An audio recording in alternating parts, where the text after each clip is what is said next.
السلام علیکم ورحمۃ اللہ وبرکاتہ۔ عورت کا اپنے پاؤں میں سونے کے پائل پہننا کیسا ہے؟ محترم ناظرین، آج کی اس ویڈیو میں آپ کے سامنے اسی مسئلے کو وضاحت کے ساتھ بیان کرنے والا ہوں کہ کیا عورت اپنے پاؤں میں سونے کے پائل پہن سکتی ہے یا نہیں۔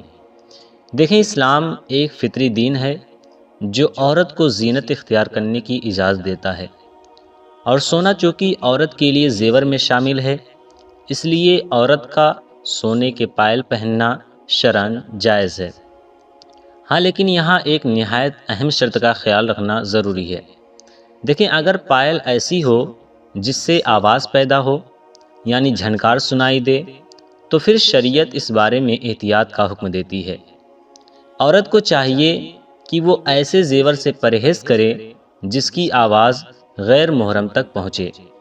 دیکھیں، اس کے بارے میں سیدی اعلیٰ حضرت امام احمد رضا خان علیہ رحمۃ الرضوان فرماتے ہیں، بجنے والا زیور عورت کے لیے اس حالت میں جائز ہے کہ نامحرموں مثلاً خالہ، ماموں، چچا، پھوپھی کے بیٹوں، جیٹھ، دیور، بہنوئی وغیرہ کے سامنے نہ آئے، اور نہ اس کے زیور کی جھنکار نامحرم تک پہنچے۔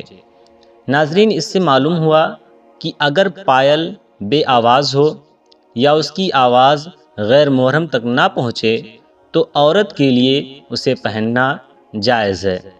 دوستوں، اللہ تعالی ہمیں دین کی صحیح سمجھ اور اس پر عمل کی توفیق عطا فرمائے۔ اگر آپ کو یہ ویڈیو پسند آئی ہو تو لائک کریں اور چینل کو سبسکرائب ضرور کریں۔ السلام علیکم ورحمۃ اللہ وبرکاتہ۔ Like a Hellcat.